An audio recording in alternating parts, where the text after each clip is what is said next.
എല്ലാ പ്രിയപ്പെട്ടവർക്കും ക്രിസ്തുവിൽ വന്ദനം ചൊല്ലുന്നു.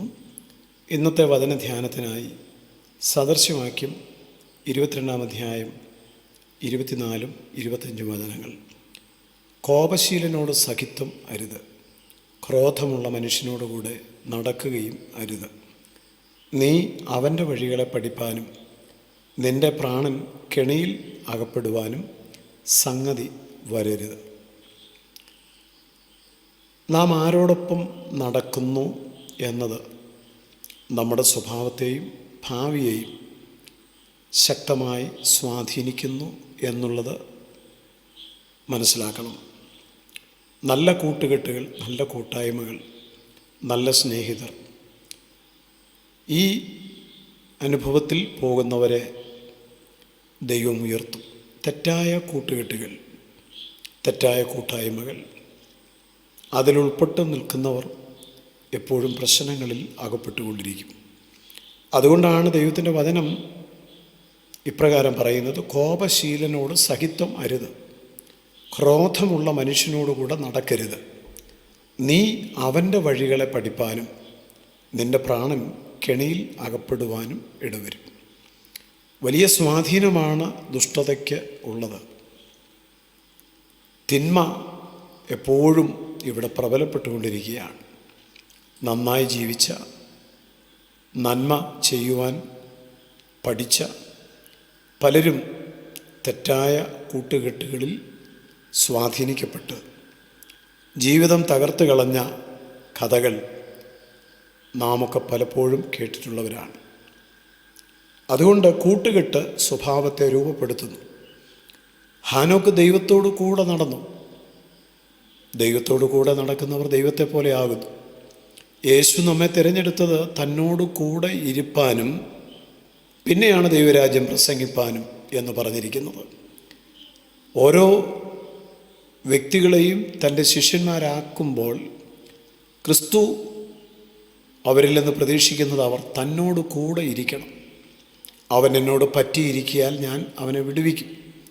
അവൻ എൻ്റെ നാമത്തെ അറിയിയാൽ ഞാൻ അവനെ ഉയർത്തും. നാം കോപമുള്ള മനുഷ്യനോടുകൂടെ നടന്നാൽ നമ്മിൽ ആ കോപ സ്വഭാവത്തിൻ്റെ സ്വാധീനമുണ്ടാകും. കുറ്റം പറയുന്നവൻ്റെ കൂടെ നടന്നാൽ കുറ്റം പറയുന്ന ആ വ്യക്തിയുടെ ഉള്ളിൽ വ്യാപരിക്കുന്ന ആത്മാവിൻ്റെ സ്വാധീനം നമ്മിലുമുണ്ടാകും. സമാധാനമുള്ളവൻ്റെ കൂടെ നടക്കണം, പ്രത്യാശയുള്ളവൻ്റെ കൂടെ നടക്കണം, ദൈവഭയം ഉള്ളവൻ്റെ കൂടെ നടക്കണം, വിശുദ്ധ ജീവിതം നയിക്കുന്നവൻ്റെ കൂടെ നടക്കണം. അതുകൊണ്ട് കൂട്ടുകെട്ട് എന്ന് പറയുന്നത് ഒരു പഠനശാല പോലെയാണ്. തെറ്റായ അധ്യാപകൻ ക്ലാസ്സിൽ ഉണ്ടെങ്കിൽ ആ വിദ്യാർത്ഥികളെല്ലാം പഠിക്കുന്നത് തെറ്റായിരിക്കും. ഇതുപോലെ തന്നെയാണ് വചനം പറയുന്നു: നിൻ്റെ പ്രാണൻ കെണിയിൽ അകപ്പെട്ടു പോകും. കെണിയെന്ന് പറയുന്നത് വളരെ സാവധാനത്തിൽ പ്രവർത്തിക്കുന്ന ഒന്നാണ്. നോക്കൂ, ക്രോധമുള്ള, കോപമുള്ള, ദൈവഭയമില്ലാത്ത മനുഷ്യരോടൊപ്പം നാം നടന്നാൽ നാമും അതുപോലെ പ്രതികരിക്കാൻ ആരംഭിക്കും. ബന്ധങ്ങൾ തകരും, മനസ്സമാധാനം നഷ്ടപ്പെടും. അവസാനം നാം ഒരു വലിയ കെണിയിൽ ചെന്ന് വീഴും. അതുകൊണ്ടാണ് വചനം പറയുന്നത്: നീ ശ്രദ്ധിക്കണം. കൂട്ടുകാരെ തിരഞ്ഞെടുക്കുമ്പോൾ, കൂട്ടായ്മകൾ തിരഞ്ഞെടുക്കുമ്പോൾ ഏത് തിരഞ്ഞെടുക്കണം എന്നുള്ളതിനെക്കുറിച്ച്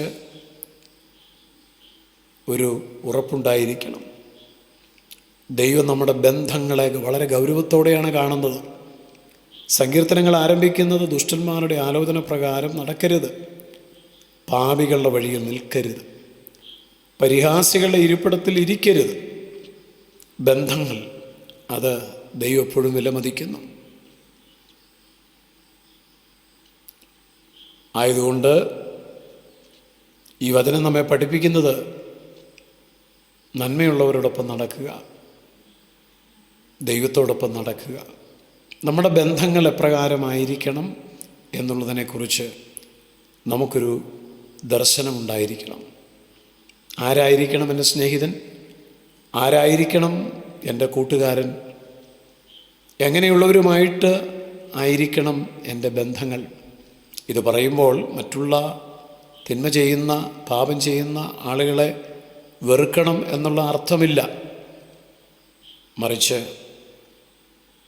നമ്മുടെ ജീവിതത്തിൽ ഒപ്പം കൊണ്ടു നടക്കുവാൻ ദൈവം അനുവദിച്ചിരിക്കുന്നത് ഇങ്ങനെയുള്ള ബന്ധങ്ങളാണ്. അതുകൊണ്ട് അവൻ്റെ വഴികളെ നാം പഠിക്കരുത്. നമുക്ക് ദൈവത്തെ ഭയപ്പെടാം, ദൈവത്തോടൊപ്പം നടക്കാം. ദൈവത്തോടൊപ്പം നടക്കുന്നവർ ദൈവത്തെ പോലെ ആകും. ദൈവമുള്ളവരോടൊപ്പം നടക്കുന്നവർ തീർച്ചയായും ആ അനുഭവത്തിലേക്ക് നയിക്കപ്പെടും.